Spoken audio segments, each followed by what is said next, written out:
அதிகாரம் 3. புத்தியில்லாத கலாத்தியரே, நீங்கள் சத்தியத்திற்கு கீழ்ப்படியாமற் போகத்தக்கதாக உங்களை மயக்கினவன் யார்?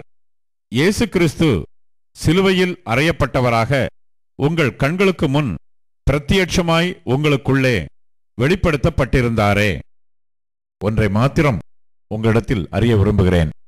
நியாயப்பிரமாணத்தின் கிரியைகளினாலேயோ விசுவாச கேள்வியினாலேயோ எதினாலே ஆவியை பெற்றீர்கள்? ஆவியினாலே ஆரம்பம் பண்ணின நீங்கள் இப்பொழுது மாம்சத்தினாலே முடிவு பெறப் போகிறீர்களோ? நீங்கள் இத்தனை புத்தியீனரோ? இத்தனை பாடுகளையும் வீணாய்ப்பட்டீர்களோ? அவைகள் வீணாய் போயிற்றே.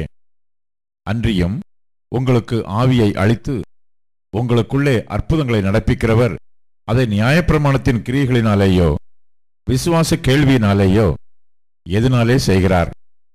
அப்படியே ஆபிரகாம் தேவனை விசுவாசித்தான், அது அவனுக்கு நீதியாக எண்ணப்பட்டது. ஆகையால் விசுவாச மார்க்கத்தார்கள் எவர்களோ அவர்களே ஆபிரகாமின் பிள்ளைகள் என்று அறிவீர்களாக. மேலும் தேவன் விசுவாசத்தினாலே பிற ஜாதிகளை நீதிமான்களாக்குகிறார் என்று வேதம் முன்னாக கண்டு, உனக்குள் சகல ஜாதிகளும் ஆசீர்வதிக்கப்படும் என்று ஆபிரகாமுக்கு சுவிசேஷமாய் முன்னறிவித்தது.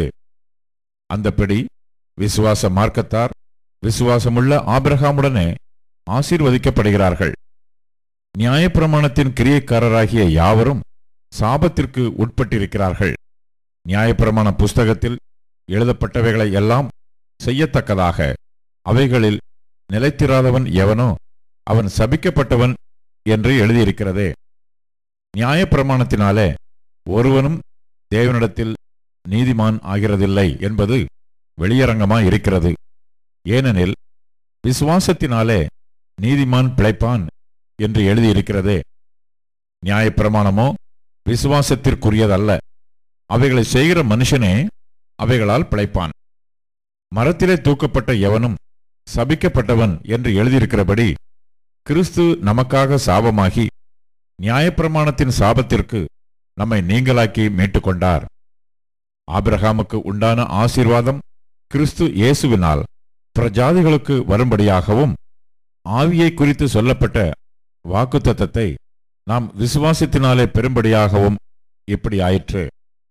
சகோதரரே, மனுஷர் முறைமையின்படி சொல்லுகிறேன், மனுஷர்களுக்குள்ளே உறுதி பண்ணப்பட்ட உடன்படிக்கையை ஒருவனும் தள்ளுகிறதுமில்லை, அதனோட ஒன்றையும் கூட்டுகிறதும் இல்லை.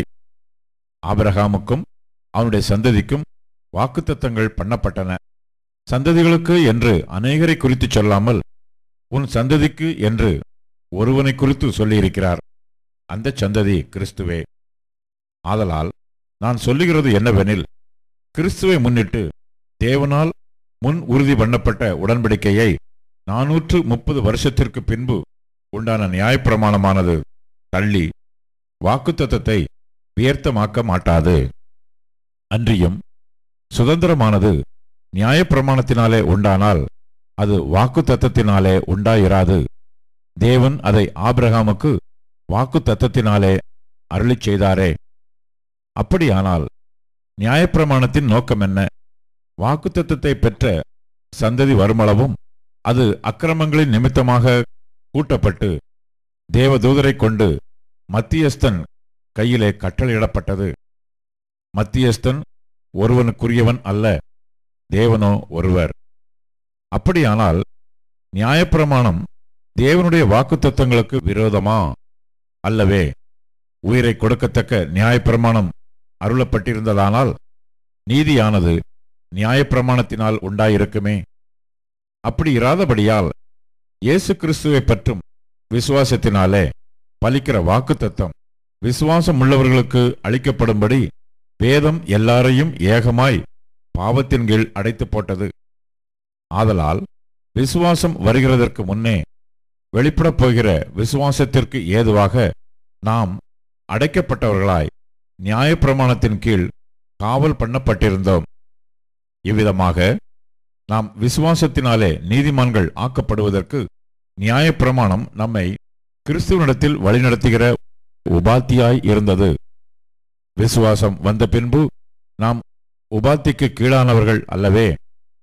நீங்கள் எல்லாரும் கிறிஸ்து இயேசுவை பற்றும் விசுவாசத்தினால் தேவனுடைய புத்திரராய் இருக்கிறீர்களே.